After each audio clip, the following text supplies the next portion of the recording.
Rise and shine with Global Entertainment News Morning Buzz. I am your host, Bella, ready to kickstart your day with all the fresh news and stories. And right here with me, bringing our own spark to the studio is Bisola. Let's dive into today's top story from the Daily Trust and the Nation. Top story from the Daily Trust: 70 vigilantes feared killed in bandits ambush in Plateau. Musa Ibrahim, a resident of Onyu Ward, Bashir District, Wose local government area, says the bandits attacked the community and killed 10 vigilantes who were providing security in the area. He says the attacker also burnt many houses in the community. He added that vigilantes from different communities, including those from Plateau and Taraba states, have been invited and camped in various areas within Wose following incessant attack by the bandits. This is so sad. Every day, continuously, we'll be hearing about this killing of a thing, kidnapping, robbery, and all. But I feel the vigilantes, whenever they are securing a particular place, they should have their own armors. They were They not are well equipped. accepted they were not well equipped, but if there is enough armors for them, there is no way they can't kill up to 10. Imagine Well, 70 vigilantes killed. I will tell you that the vigilantes are just a local security personnel that were not actually fully recognized by the state security and Yeah, even the government as well. It's just like a community arrangement of who will this lead the security securing, yeah. and all that. And then they are less equipped except a cutlass and a huge log of wood that is going to be in their hand just for protection and all that. So it's a very sad thing that we still hear about killing and all that is happening in the northern parts of Nigeria while our government needed to do something very serious.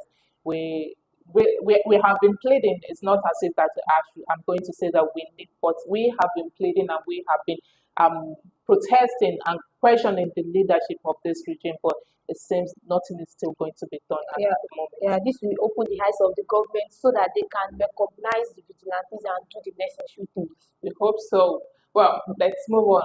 Fraud. Rainstorm destroyed 500 houses in Kogi, KB communities.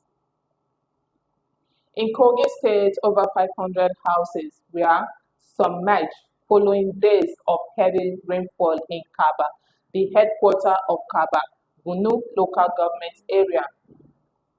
The disaster, which occurred after continuous rainfall lasting 3 days, caused streams and brook to overflow their banks, following flooding multiple communities with devastating consequences. Among the worst hit area is the Ide Iya community within the Kaba metropolis. Residents reported that the rainfall began on Wednesday night and persisted until weekend, leading to a widespread destruction. Yeah, let me say, I won't say every day, but let me use every year. This has been happening over and over again, and it is something we can actually, it's something we can actually go against. We can prevent it. We know that okay, from let me say from May, or let me say from June to August, September, there is always a rainfall. There is flooding and a lot of things. But before then, things you know that can avoid it, things you know that can go against it, that can prevent it, you do them. This blocking of drainage, they need to be solved. A lot of things that now you are not telling us that imagine 500 house people flood. It's so bad.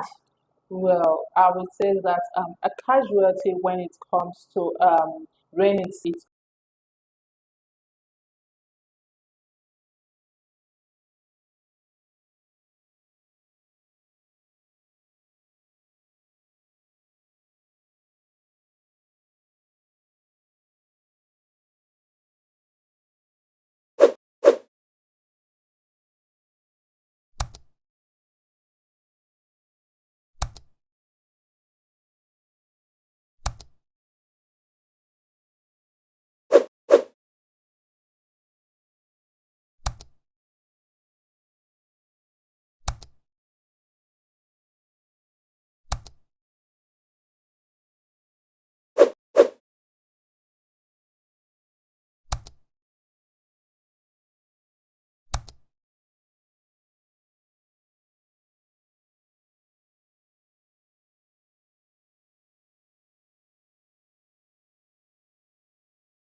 whichever crime that you want. So it's a very good one for our security personnel to actually take safety as a first thing for every citizen than putting all those people into book and arresting them.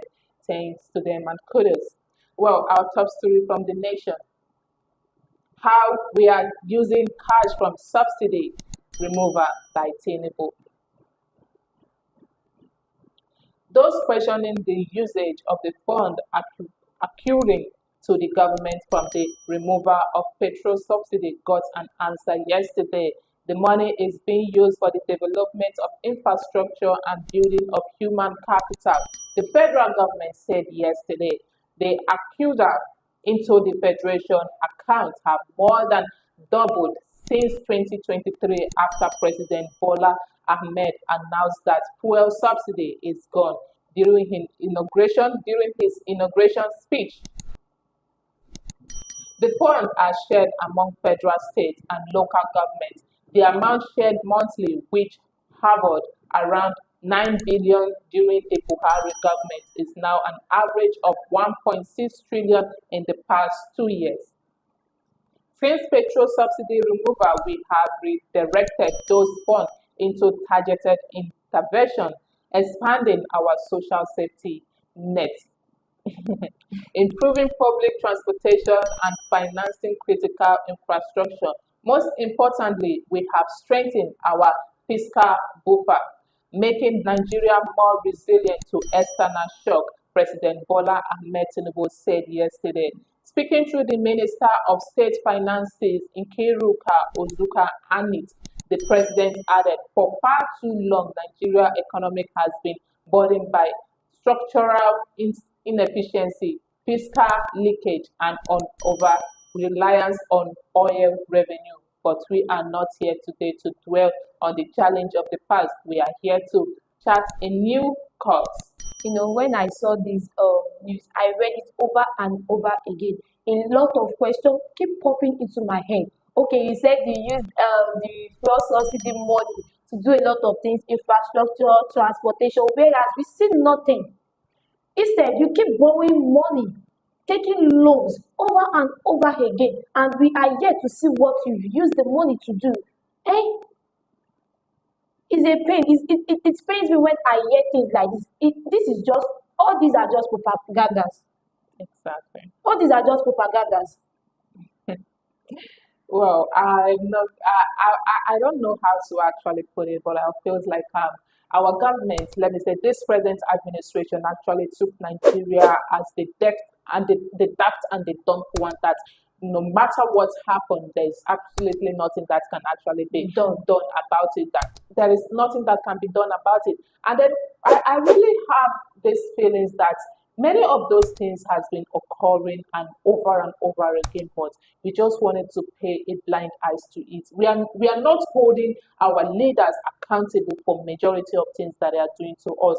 We are not holding them accountable for being so neglect about the life of Nigeria, but instead we are focusing on how to create memes online and make videos and Content, yeah. all that, and that is what we have. And when the hard one hits us, we play it on a joke, and then it goes away. And the next thing, we move on. If 200 people got killed on let me say in a single day, and then right now we didn't even hear anything about it. Everybody has moved on because, well, I'm not from that state, I'm not their tribe, and I'm not. My family is not among them. That is the sad reality of Nigeria, and then we are not ready to accept it.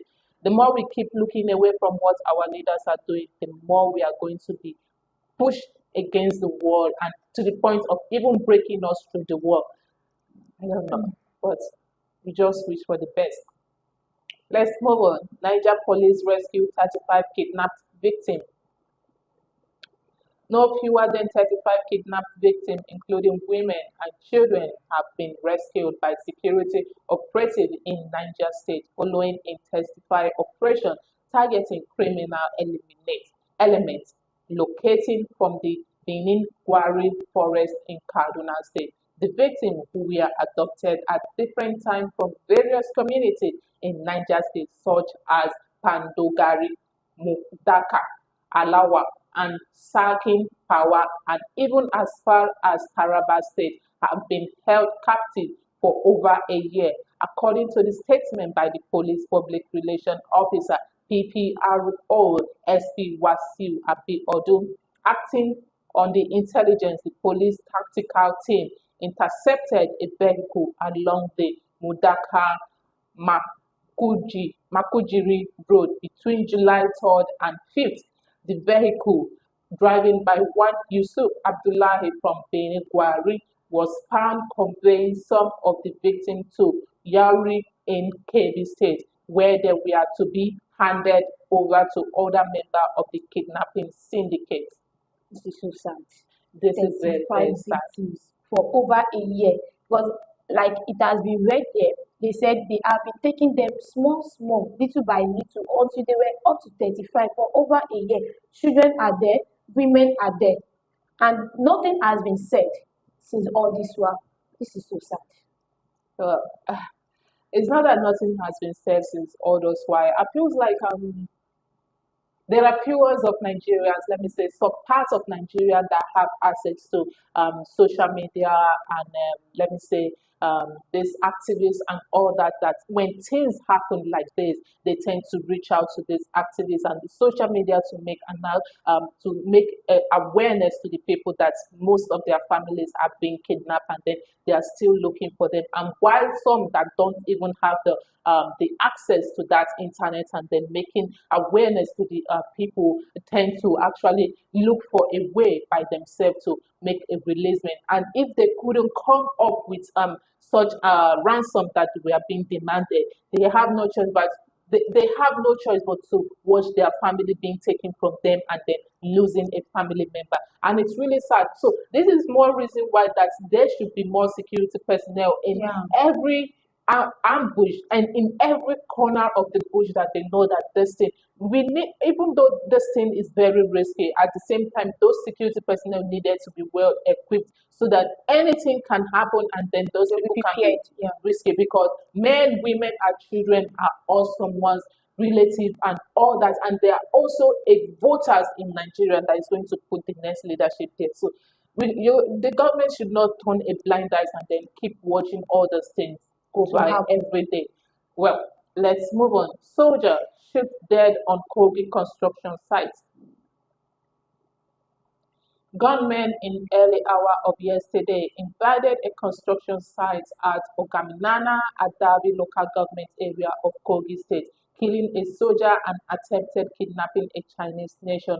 Sources revealed that the soldier, along with other security operatives, were on duty when the government opened fire on him and others. The source added that after subduing the security men, the kidnapper adopted the Chinese national. The Chinese national was said to have sustained injury during crossfire between the kidnappers and the security operative. The gunmen, numbering five, drove to the Radio Kogi postal station. Otite brought out their victim and then set the car ablaze before escaping into a nearby forest. It was further learned that a combined team of soldiers, policemen, and local hunters arrived the scene later to give the kidnappers a short chase. The government were said to have abandoned the Chinese as a result of pressure from the joint security team. To what extent will this keep happening over and over again? I feel there is an will I say there is an information that was being given to this because a government can just not just invade a particular place at a particular time without being given an information or being given a how would I put it, giving a front line before the attack. Because all of a sudden you enter a particular construction and you start shooting. How did the gun even get to their hands? Those questions you have asked it for the second time, and how did gun get into their hand?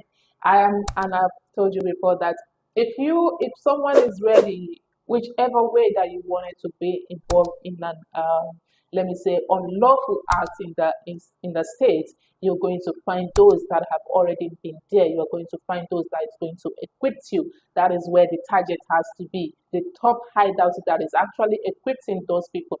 They have money that they are going to use to purchase this thing. And then it's when a citizen that is actually holding a gun unlawfully, that is when it's going to, let me say, a normal citizen that is not involved in any crime, that is when there is going to be. But if you are going to be in an illegal activities, there is possibility that whatever arms you are using is being hidden, and whichever way you are going to purchase it is going to be hidden from the law. And the moment you are being caught, that is when everything you have is being surrendered out. So let me say kudos to the security personnel that actually team up to brought this Chinese They really tried. Yeah.